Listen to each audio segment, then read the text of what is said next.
किंतु एक बात मेरी समझ में अभी तक नहीं आई है। ये हिंदूवादी वो कहते हैं कि जन्म होता है, और कुरान में एक बात आती है कि मुर्दे जिंदे किए जाएंगे। ये दो बात मेरी समझ में अभी तक नहीं आई है। हिंदू तकवा कहता है, उन्होंने देखा कि जन्मवाद, कि जन्म होता है, मैंने डिस्कवरी चैनल में भी ये चीज़ें देखी हैं। और दूसरा कि आखिर में कुरान में कि मुर्दे जिंदे किए जाएंगे। मैंने इस बात को बहुत से पूछा है, किंतु मेरे का इस बात का क्लियरिफिकेशन कोई भी मज़हब, एक तो जन्मवादी, दूसरा जो जन्म नहीं मानता यानी मुर्दों को जिंदा करता है, समझा नहीं पाया। मैं आपसे प्रार्थना करता हूं कि इस बात को कुरान के माध्यम से और आपके माध्यम से मैं समझने के लिए आपसे गुजारिश कर रहा हूं। धन्यवाद।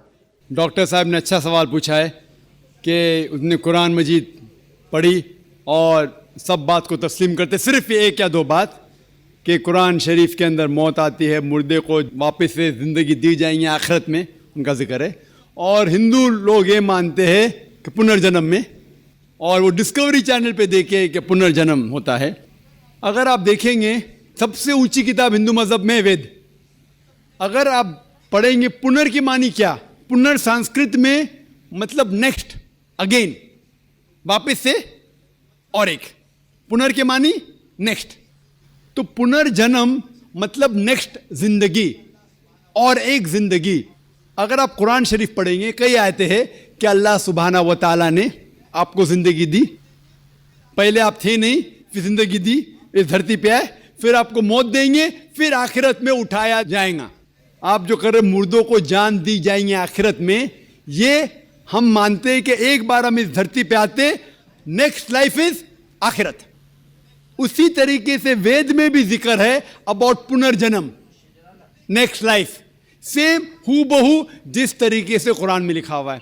लेकिन आम हिंदू मजहब के जो गुरु है, स्वामी हैं, इन लोग जब ये जानने लगे, एक उनको कठिनाई पेश आई, वो देखने लगे कि कई इंसान जब पैदा होते हैं with congenital defects, heart problem, heart defects, limb problem, कोई अमीर पैदा होता है, कोई गरीब पैदा होता है, तो भगवान ही कैनॉट बी अनजस्ट। भगवान अनजस्ट नहीं हो सकता है कि कोई इंसान को हेल्दी पैदा करता है सेहत के साथ, कोई इंसान को कंजेनाइटल दिल की बीमारी से पैदा करता है, कोई इंसान को अमीर घर में पैदा करता है, कोई इंसान को गरीब घर में। तो भगवान अनजस्ट नहीं हो सकता है, ना इंसाफ नहीं हो सकता। तो ये जो स्वामी लोग हैं, इन लोग ने एक नई चीज निकाली, संस्कारा। हिंदू मजहब में कहते संस्कारा, जो इंग्लिश में कहते हैं cycle of birth and rebirth, transmigration of soul. अंग्रेजी में कहते ट्रांसमाइग्रेशन ऑफ सोल, क्योंकि आप डॉक्टर है, आप जानते होंगे। ट्रांसमाइग्रेशन ऑफ सोल अंग्रेजी में कहते, संस्कृत में कहते संस्कारा, birth death, birth death, birth death. कहीं भी वेद में नहीं लिखा हुआ है कि birth death, birth death, birth death, कहीं भी वेद में नहीं लिखा है। चैलेंज है मेरा, ये इन लोग को मिलता है भगवत गीता के श्लोक से। भगवत गीता का श्लोक चैप्टर नंबर 2 में, वर्स नंबर 22 में, उसमें लिखा हुआ है कि जब कोई शख्स अपने कपड़े निकालता है तो वो नए कपड़े पहन लेता है, उसी तरीके से रूह एक नई जिस्म में जाती है।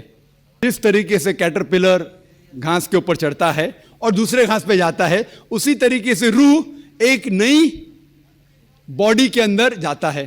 तो इस श्लोक के बुनियाद पर इन लोग ने एक फिलॉसफी पैदा की, संस्कारा, कि इंसान जो कर्म के बेस के ऊपर, कर्म और धर्म की फिलॉसफी, कर्म मतलब अच्छे कर्म करोगे धर्म के हिसाब से तो अगले जन्म में आप अच्छे पैदा होंगे, अगर आपके कर्म बुरे होंगे तो अगले जन्म में आप हो सकता है कि लूला पैदा होंगे या लंगड़ा पैदा होंगे। और जो कहते हैं कि आप इंसान 7 बार बनेंगे, ये कौन कहता है? वेद नहीं कहती, ये स्वामी जी लोग कहते हैं, कोई वेद में कहीं लिखा नहीं है। क्योंकि उनको ये नहीं कह सकते थे कि इंसान क्यों गरीब पैदा होता है, क्यों अपाहिज पैदा होता है, उनकी सोच कम थी, इसीलिए नई फिलॉसफी लेके आए, ट्रांसमाइग्रेशन ऑफ सोल। आप तो डॉक्टर है, मैं भी डॉक्टर हूं, आपने कहीं मेडिकल साइंस बुक में पढ़ा हुआ है कि इंसान इस दुनिया में जन्म लेता है? कभी नहीं। क्या फिजियोलॉजी में पढ़ा कि एनाटॉमी में पढ़ा। अगर ये साइंटिफिक फैक्ट होता था तो हम मेडिकल कॉलेज में पढ़ते थे कि इंसान नए नए जन्म लेता है, हम कभी भी नहीं पढ़े। इससे ये साबित होता है कि साइंस इसको तस्लीम ही नहीं करती। जो आप कह रहे डिस्कवरी चैनल में देखा, जो आप कह रहे हैं, अगर ये हक होता था तो हमारे साइंटिफिक बुक में भी ये लिखा होता। तो ये कहना कि साइंटिफिक प्रूफ है कि हम जन्म लेते हैं, बिल्कुल गलत है। इस्लाम जो इसका जवाब देता है वो है कि इस्लाम तस्लीम करता है कि अल्लाह सुब्हाना व तआला कुछ लोग को अपाहिज पैदा करता है, कुछ लोग को अच्छी सेहत देता है, कुछ को गरीब, कुछ को अमीर। इसकी वजह है कि अल्लाह ताला फरमाते हैं सूरह मुल्क में, सूरा नंबर 67 आयत नंबर 2 में, अल्लज़ी खलक़ल मौत वल हयाता, अल्लाह सुब्हाना व तआला ने मौत और ज़िंदगी बनाई ताकि आप लोग को जांच सके, आप लोग का इम्तिहान ले सके, आप लोगों में से कुछ लोग अच्छे हैं। ये जांच पड़ताल करने के लिए ये ज़िंदगी हमारे लिए इम्तिहान है। आपकी जायदाद और आपके बच्चे आपके लिए एक टेस्ट है, आपके लिए इम्तिहान है। अल्लाह ताला कुछ लोग को गरीब घर में पैदा करता है, कुछ लोग को अमीर। जो लोग अमीर है उनके लिए इम्तिहान है कि वो ज़कात देते क्या नहीं। जैसा कि मैंने कहा मेरी तकरीर में, तीसरी बुनियादी बात इस्लाम में है ज़कात। जिस शख्स के पास 85 ग्राम से ज़्यादा सोना है या उसके मुकाबले में धन है, उसको 2.5% ज़कात देना फ़र्ज़ है। जो आदमी अमीर है, कुछ अमीर लोग बराबर ज़कात देते, कुछ लोग आधा देते, कुछ लोग देते ही नहीं। तो अमीर इंसान को शायद 100% मार्क्स मिले या 50% मार्क्स मिले या 0% मिले। वो गरीब इंसान को ज़कात में तो 100 मार्क्स मिलता है, 100 आउट ऑफ 100, उसको ज़कात देना ही नहीं। हम कहते रहे बेचारा गरीब इंसान है, लेकिन असल में देखे जाओ तो उसको उस इम्तिहान में, गुर्बत के इम्तिहान में 100% मार्क्स मिले। आप समझ रहे? इसी तरीके से अल्लाह ताला कहते हैं कि आपके बच्चे आपके लिए इम्तिहान है। हो सकता है मिसाल के तौर पे एक अच्छे जोड़ी है, अच्छे मुसलमान है, 5 टाइम नमाज पढ़ रहे हैं, हज को गए हैं, रमज़ान में रोज़ा रखते हैं, ज़कात देते हैं। अल्लाह ताला उनका और बड़ा इम्तिहान लेना चाहता है। जितना बड़ा इम्तिहान उतना बड़ा इनाम। मिसाल के तौर पे अगर आप BA पास करते तो आपको सिर्फ ग्रेजुएशन मिलता है। अगर आप MBBS पास करते आपको डॉक्टर कहलाया जाता। डॉक्टर मतलब ऊंचा ओहदा। इसी तरीके से अल्लाह सुब्हाना व तआला हो सकता है कि उस जोड़ी को इम्तिहान और सख्त देता है और ऐसा बच्चा पैदा करता है जो अपाहिज है। अल्लाह ये देखना चाहता है कि अपाहिज बच्चा पैदा करने के बावजूद वो अल्लाह के ऊपर ईमान रखता है क्या नहीं। अगर ईमान रखता है तो अल्लाह उसे जन्नत फिरदौस देना चाहता है। और कठिन इम्तिहान और बड़ा इनाम। हो सकता है कि वो इम्तिहान में फेल हो जाएगा। तो ये कुरान की आयत है, आपके बच्चे आपके लिए इम्तिहान है। कभी कोई भी अगर कलामिटी आती है, कोई भी आपको नुकसान होता है, इधर वो आपके लिए इम्तिहान है या आपके लिए सजा है या आपके लिए रिवॉर्ड है। तो इसी तरीके से क्योंकि हिंदू मजहब के जो स्वामी हैं वो इसको नहीं समझ सके, इसीलिए एक नई फिलॉसफी संस्कारा लेके आए जो बिल्कुल वेद में नहीं लिखी है। वेद बात करता है पुनर्जन्म। पुनर्जन्म मतलब नेक्स्ट लाइफ, जिसका जिक्र कुरान में भी है, आखिरत की जिंदगी। तो वेद और कुरान सेम जिंदगी क्या बात कर रहा है कि इस दुनिया में आप आते हैं, एक बार आते हैं, सही तरीके से जिएंगे तो एक बार काफ़ी है, और ये दुनिया आखिरत के लिए इम्तिहान है। एक हिंदू दोस्त ने मुझसे कहा कि हम हिंदू नहीं मानते कि भगवान रजनीश खुदा है। तो मैंने उससे कहा, मैंने कभी भी नहीं कहा कि हिंदू मानते हैं कि भगवान रजनीश खुदा है। मैंने ये कहा कुछ इंसान मानते हैं भगवान रजनीश खुदा है। मैं हिंदू मज़हब की किताब पढ़ चुका हूँ, उसमें कहीं भी नहीं लिखा हुआ है कि भगवान रजनीश खुदा है, लेकिन कई इंसान ये मानते हैं कि भगवान रजनीश खुदा है। आओ हम ये परखें कि भगवान रजनीश सूरह इखलास के 4 लाइन की तारीफ पे उतरता है कि नहीं। सबसे पहला, कुल हो अल्लाह अहद, कहो कि अल्लाह एक है। क्या भगवान रजनीश एक ही है? क्या वो एक ही इंसान है जिसने खुदा बनने का दावा किया? सैकड़ों इंसान है, खुसूसन हमारे इस देश में, हिंदुस्तान में हजारों इंसान कहते हैं कि मैं खुदा हूं। वो सिर्फ एक ही नहीं है। लेकिन अगर कोई रजनीश भक्त कहेगा नहीं वो यूनिक है, वो अलहदा है, ठीक है, हम दूसरी लाइन पे जाते हैं, दूसरे पॉइंट पे जाते हैं। अल्लाह समद, अल्लाह जो बेनियाज है। क्या रजनीश बेनियाज है? हम जब उसकी आत्मकथा या ऑटोबायोग्राफी पढ़ते हैं, उसमें लिखा हुआ है कि रजनीश को डायबिटीज बीमारी थी, डायबिटीज की बीमारी थी, उसे अस्थमा था, उसे रीढ़ की हड्डी में दर्द होता था, बैकएक। आप सोचिए, भगवान को डायबिटीज है, खुदा को अस्थमा है, खुदा को रीढ़ की हड्डी की दर्द है। तीसरा लाइन, लम युलिद वलम यूलद, ना वो किसी को जनता है ना किसी से जना हुआ है। हम जानते हैं कि भगवान रजनीश मध्य प्रदेश में पैदा हुए, उसके वालिद वालदा भी थे, दोनों वालिदैन थे, जो कुछ साल बाद उसके शागिर्द बन गए। ये भगवान रजनीश 1981 में अमेरिका जाते हैं, यूएसए, और वहां स्टेट ऑफ ऑरेगॉन, एक ऑरेगॉन जो शहर है, वहां अपना एक रजनीशपुरम शुरू करते हैं और अमेरिका में हजारों अमेरिकन लोग को बेवकूफ बनाते हैं। कुछ चंद साल बाद अमेरिकन गवर्नमेंट उसको गिरफ्तार करती है और जेल में डालती है। भगवान रजनीश कहते हैं कि अमेरिकन गवर्नमेंट ने मुझे आस्ते आस्ते से जहर दिया। सोचिए, कोई खुदा को जहर दे सकता है?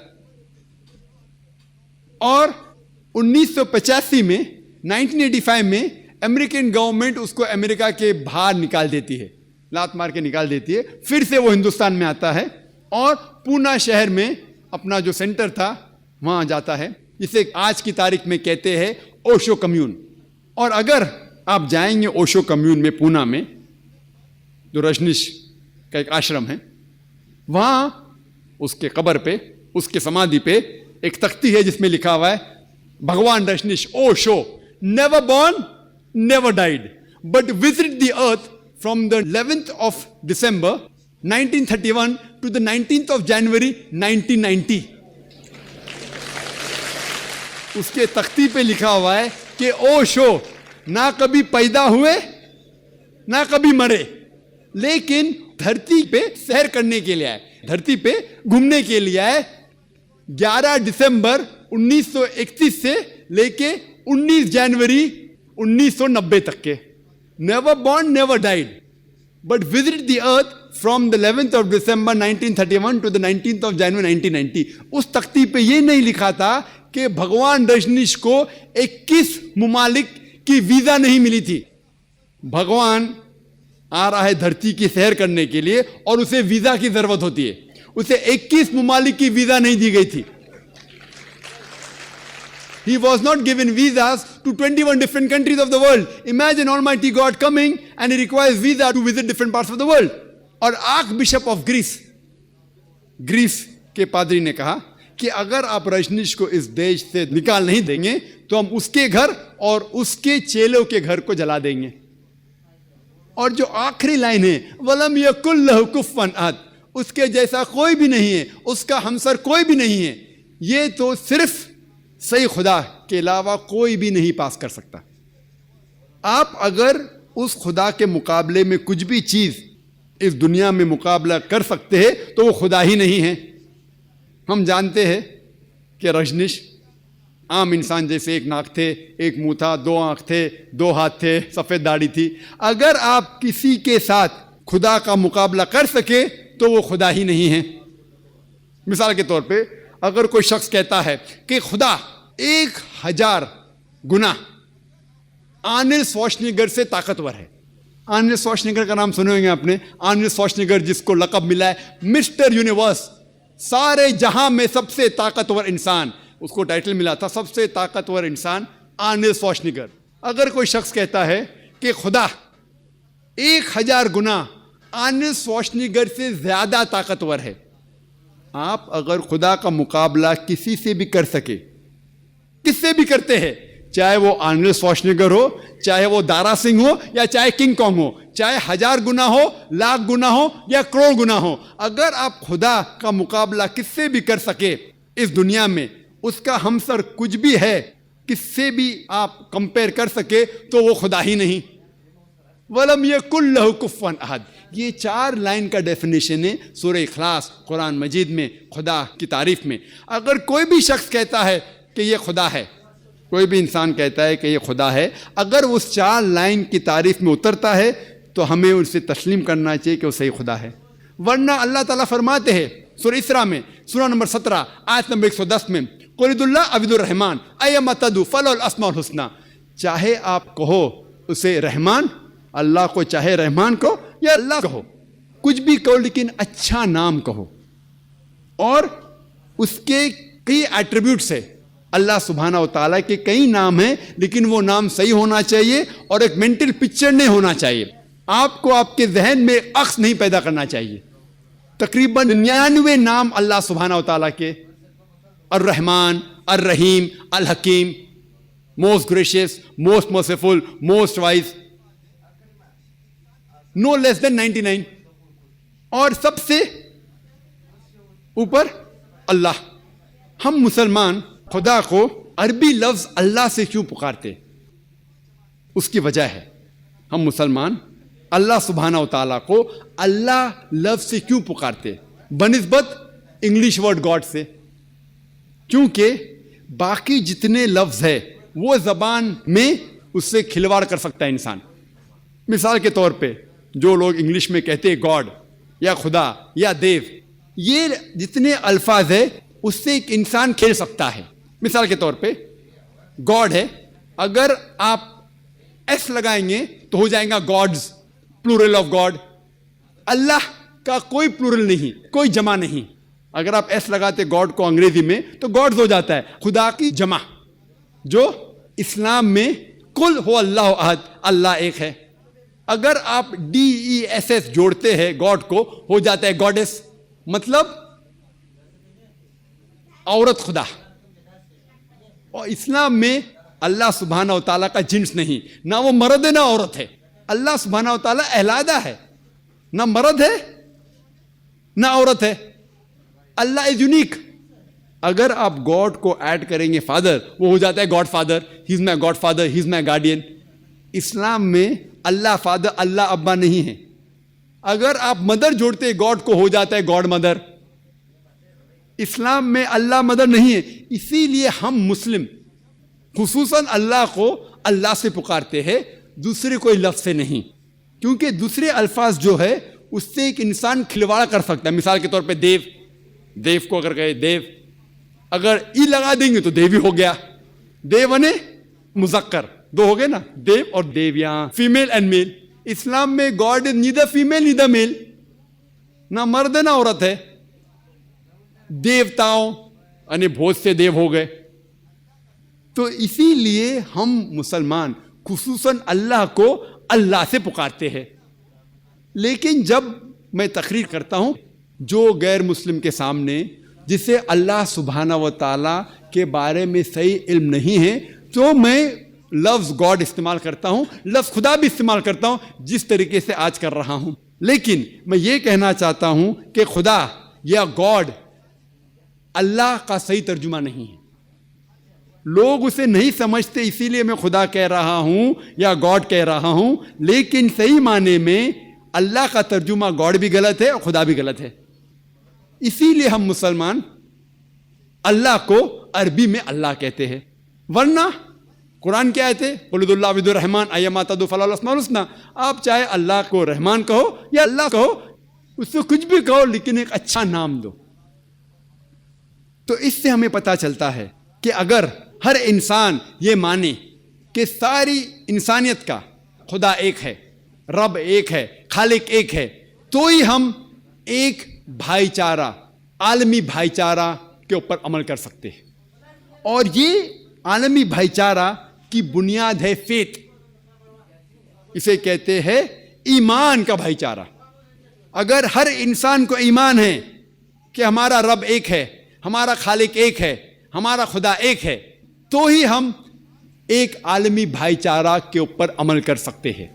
और ये भाईचारा बाकी सारे भाईचारों से ऊंचा है, चाहे वो खून का भाईचारा हो या कोई भी भाईचारा हो।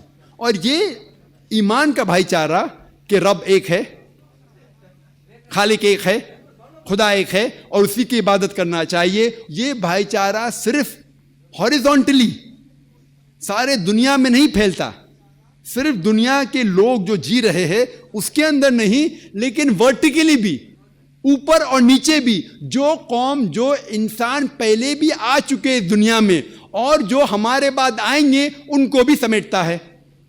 तो ये आलमी भाईचारा जो ईमान की बुनियाद पे है कि खालिक एक है, रब एक है और उसी की इबादत करना चाहिए, जिसे कहते हैं तौहीद इस्लाम में, वो भाईचारा ना ही सारे इंसान जो आज मौजूद है उनको समेटता है, लेकिन जो इंसान पहले जो गुजरे और जो आएंगे उनको भी समेटता है।